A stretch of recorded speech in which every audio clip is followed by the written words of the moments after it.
Gün bugün dünden, bugün getiren götüren güdüm.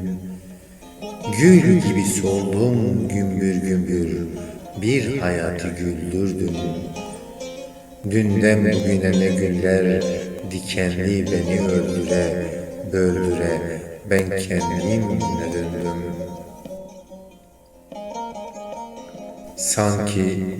Sanki boyun bir eğer gibi zillendiği her bir son yılı ömrüm. Günler geceler kafamda gümbüre gümbüre, söndüremeden bir düğüm.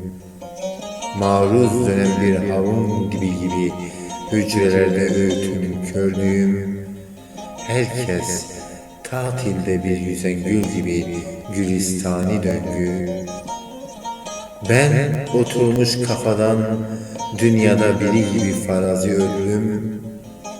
Sulh ararken her bir bülbül, konarken üstüne bahçedeki gülüm.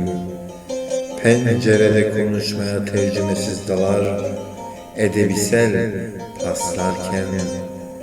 Güller bile bahçede inadına yeniden git gel dönerken, bir nefes alır verirken, vergisiz günlerden medet uman dönümüm.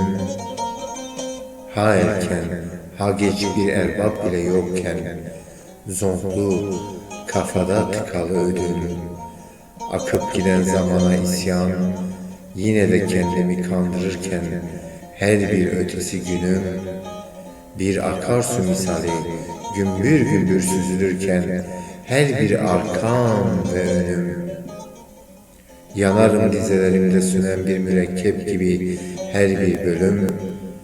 Yansır feryatlara duygularla karmaşık, içsel sesli dışgüdüm.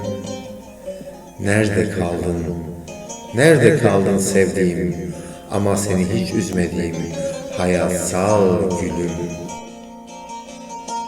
Sendin, ben hele beni sen üzmediğin her bir anı kapsayan ömrüm. Sen, ben büzülürken ha uzağı ha yakını, güller bile küsmüş sönüm. Anılar kendini dikenli, dikensiz tazelerken, her bir faydası, ümitsel sürüm.